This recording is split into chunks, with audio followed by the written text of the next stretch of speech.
Baik, bismillahirrahmanirrahim. Assalamualaikum warahmatullahi wabarakatuh. Perkenalkan, nama saya Muhammad Setiawan Nur Masriandin, Prodi Manajemen Pendidikan Islam, UIN Sunan Ampel Surabaya, dan NIM saya yaitu D03219022. Di video kali ini saya akan membahas tentang tugas akhir saya, yaitu yang membahas tentang judulnya Sejarah Teknologi Informasi dan Perkembangannya, yang mana dosen pengampu saya yaitu Bapak Muhammad Soleh SPDI MPD. Langsung saja ya teman-teman. Baik, selanjutnya yaitu pengertian tentang teknologi informasi. Teknologi informasi merupakan segala hal yang meliputi manipulasi data dan pengelolaan informasi. Sedangkan teknologi komunikasi merupakan segala hal untuk menyampaikan dan mengirimkan informasi dari pengirim informasi ke penerima informasi. Maka dari itu, teknologi informasi dan teknologi komunikasi merupakan satu jalan yang tidak dipisahkan, dan dalam kegiatan keduanya mencakup kegiatan dalam proses manipulasi, pengelolaan, dan juga penyampaian dan pengiriman informasi dari pengirim penerima informasi. Selanjutnya yaitu perkembangan teknologi informasi dalam perkantoran dan lembaga pendidikan. Periode ini dimulai sekitar tahun 1960-an ketika mini komputer dan mainframe diperkenalkan perusahaan seperti IBM ke dunia industri. Kemampuan menghitung yang sedemikian cepat menyebabkan banyak sekali perusahaan yang memanfaatkannya untuk keperluan pengelolaan data. Pemakaian komputer pada masa ini ditujukan untuk meningkatkan efisiensi karena terbukti untuk pekerjaan-pekerjaan tertentu mempergunakan komputer jauh lebih efisien dari segi waktu dan biaya dibandingkan dengan memperkerjakan berpuluh-puluh staf pegawai untuk hal serupa. Pada era ini juga jumlah lembaga pendidikan atau perusahaan yang memanfaatkan teknologi ini pun masih relatif sedikit. Keperluan organisasi para lembaga pendidikan dan atau perusahaan yang paling banyak menyita waktu komputer pada saat itu adalah untuk administrasi back office. Di sisi lain, untuk melakukan perhitungan rumit juga dimanfaatkan lembaga pendidikan dan perusahaan untuk membantu menyelesaikan problem-problem teknis operasional seperti simulasi-simulasi perhitungan. Yaitu yang kedua tentang era teknologi informasi. Di awal tahun 1970-an, teknologi atau PC personal komputer mulai diperkenalkan sebagai alternatif pengganti mini komputer. Dengan seperangkat komputer yang ditaruh di meja kerja, seseorang dapat memperoleh data atau informasi yang telah diolah oleh komputer. Kegunaan komputer tidak hanya untuk meningkatkan efisiensi, namun lebih jauh untuk mendukung terjadinya proses pembelajaran atau proses kerja yang lebih efektif.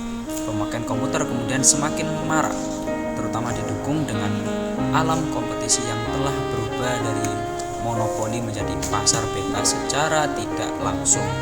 Institusi baik lembaga pendidikan, perusahaan maupun pemerintah yang telah memanfaatkan teknologi komputer sangat efisien dan efektif dibandingkan instansi yang sebagian prosesnya masih dikelola secara manual. Kemudian yang ketiga yaitu era globalisasi informasi. Sejak pertengahan tahun 1980-an, perkembangan di bidang teknologi informasi sedemikian pesatnya, tidak ada yang dapat menahan lajunya perkembangan teknologi informasi. Lembaga dan program pendidikan pun sudah tidak terikat pada batasan fisik lagi. Melalui virtual world of computer, seseorang dapat mencari sumber belajar di seluruh lapisan masyarakat dunia. Selanjutnya yaitu manfaat teknologi informasi dalam lembaga pendidikan.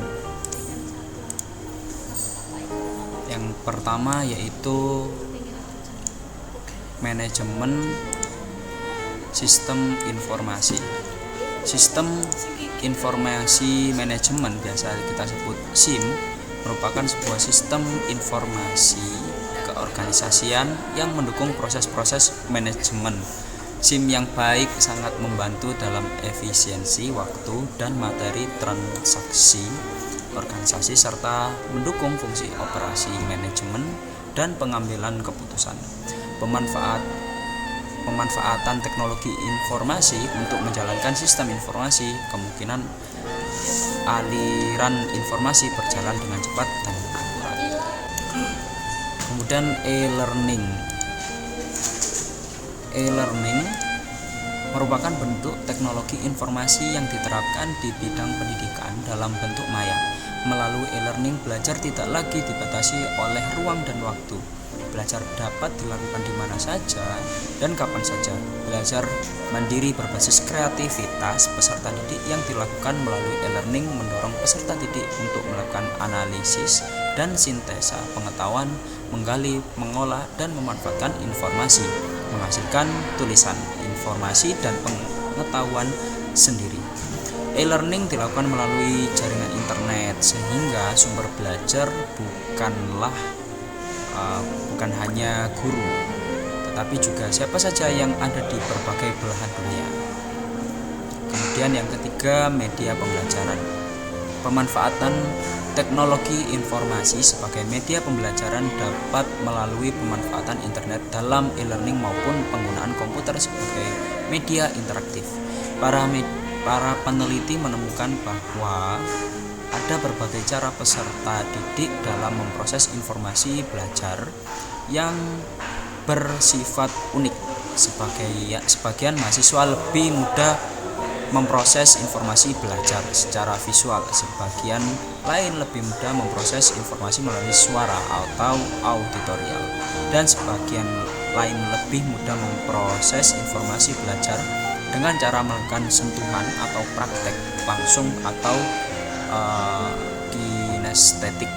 Secara umum, pemanfaat teknologi informasi sebagai media pembelajaran dapat dikategorikan menjadi 3 kelompok, yaitu yang pertama, memanfaatkan komputer sebagai media penyampaian materi. Kemudian yang kedua, memanfaatkan teknologi informasi sebagai media pendistribusian materi.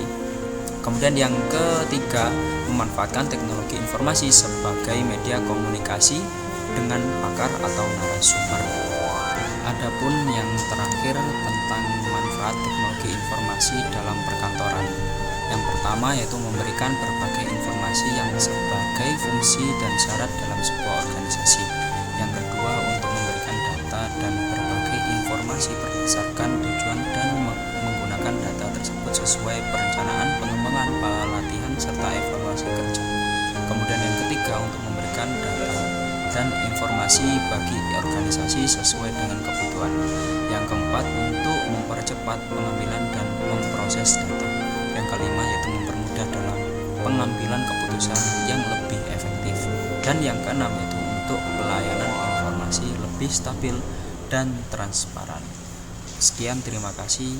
Wassalamualaikum warahmatullahi wabarakatuh.